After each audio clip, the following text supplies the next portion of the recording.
òkúta gidi níbi kéèsì Tani Olohun tó wáyé nísinsìnyí tá a ṣẹ̀ṣẹ̀ jáde kúrò ní kóòtù ní Upper Area Court 1 Ìlọrin.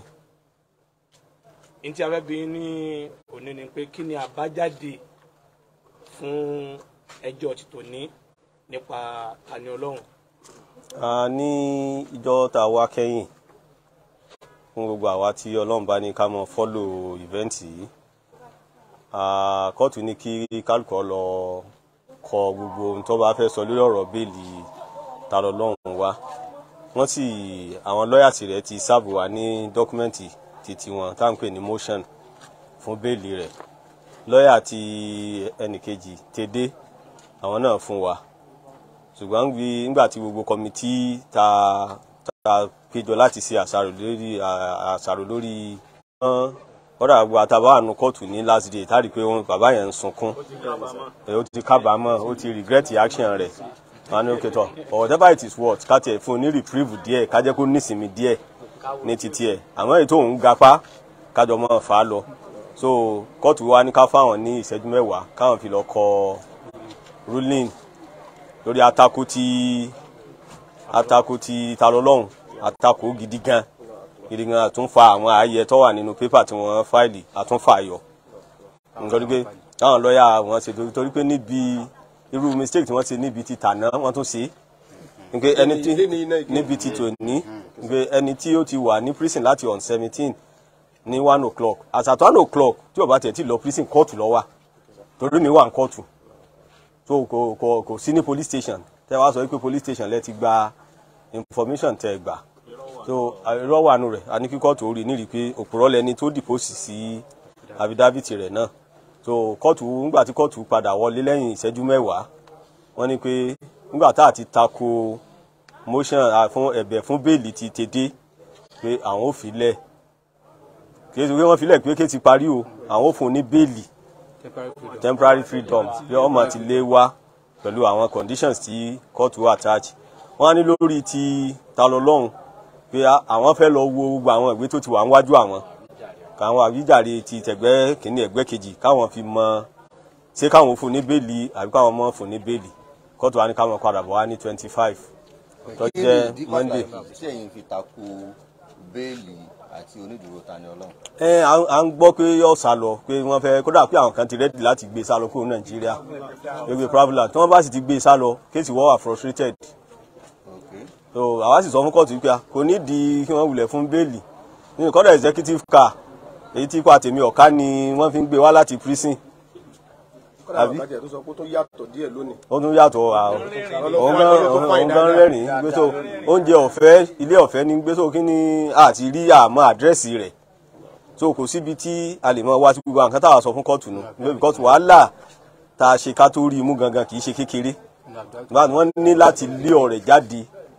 wá síta ni kó tó di pé wọ́n níbi affidavit wọ́n ti sọ pé ibi báyìí làdírẹ́sì rẹ̀ láti ẹ̀ fi lọ wò pé ṣé lóòótọ́ ni àbí lóòótọ́ kọ́. Ó ti wà ń lọrin ó sì ti rí ibi tó ń gbé káṣẹ̀ máa ṣe wàhálà máa wà lọ Ìbàdàn sì tóbi àbí táwa tanra wa ló kù. Ẹ sọ nísìnyí ẹni ó ń gapá kò tí ì mọ. Mo ní ẹni tó bá gapá. Kání kò gapá ó wà rìmọ́sù ni. Ǹjẹ́ ìyẹn gesture ta fún Tèdé a extend rẹ̀ lọ́dọ̀ títí ẹ̀ náà. Pẹ̀lú bẹ́ẹ̀ ṣe sọ pé àwọn kan ti wà níkàlẹ̀ láti gbé fò lọ sí ìlú òkèèrè. Náà sẹ́yìn pé yóò níbi tá a sọ̀rọ̀ dé kó tó di pé yóò wáyé. Kó tó di pé a máa lọ sà ní àná tí a wá sí kóòtù sà tí a ṣe interview fún yín gbà tí ó fi padà di nǹkan bí ọwọ́ alẹ́ mọ́ ìrọ̀lẹ́ a rí fídíò tí ọ̀kan nínú àwọn tí wọ́n jẹ́ ìyẹn Tani Olohun tí wọ́n ṣe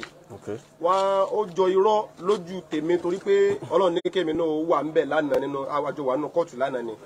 mo wá fẹ́ kẹ́ ẹ sọ̀rọ̀ lórí ẹ̀. Wọ́n ní Ìlọrin táwọn wá wípé Ìlọrin yẹn ti wà frustrated jù, àwọn ti ń disturb àwọn, wọ́n ń dààmú àwọn jù, èyí tèyí wọn ò tiẹ̀ wá wọ́n lè máa dààmú wọn níbòmíì kọ́ má jásí pé inú kóòtù ni wọ́n ń sọ. Àmọ́ èyí tó wọ́n sọ tó burú jù lọ́dọ̀ tèmi òun ni pé gbà tí jọ́ọ̀jì tó fẹ́ ṣẹjọ́ Tani Olohun wá ni wọ́n ń ṣe ìṣe ni wọ́n ranjú mọ́ jọ́ọ̀jì ń ranjú mọ́ n kò fẹ́ jẹ́mínẹ́lẹ́kẹ̀ jọ́ọ̀jì yẹn ò gbá tiẹ̀ torí ẹ̀ ni wọ́n fi ń ṣe báyẹn so àwọn ò lè rí justice nílọrin ṣé àkọ́kọ́ náà ṣé wọ́n gbé ta lọ́wọ́ wá kóòtù lánàá. wọ́n gbé ta lọ́wọ́ wá kóòtù lánàá. táwa ni wọ́n rẹjú mọ́. tọ́ àwọn náà láàbì àwọn ni wọ́n ṣàlàyé lọ́wọ́ sẹ́rí ẹ mọ̀ jẹ́ kọ́rọ̀ ọmọ ọjọ́ yín lójú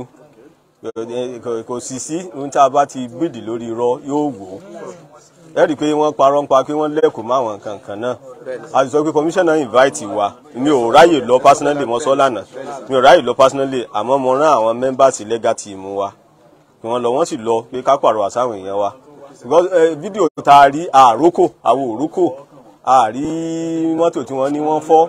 wọ́n rìn pẹ̀lú pẹ̀lẹ́pẹ̀lẹ́ wọ́n ń lọ wọn pẹ̀lú lọ́ọ̀yà wọn so tí wọ́n bá sì rí kí wọ́n gbé jáde so irọ́ ni irọ́ lọ́wọ́ à ń bẹ irọ́ pọ́nbélé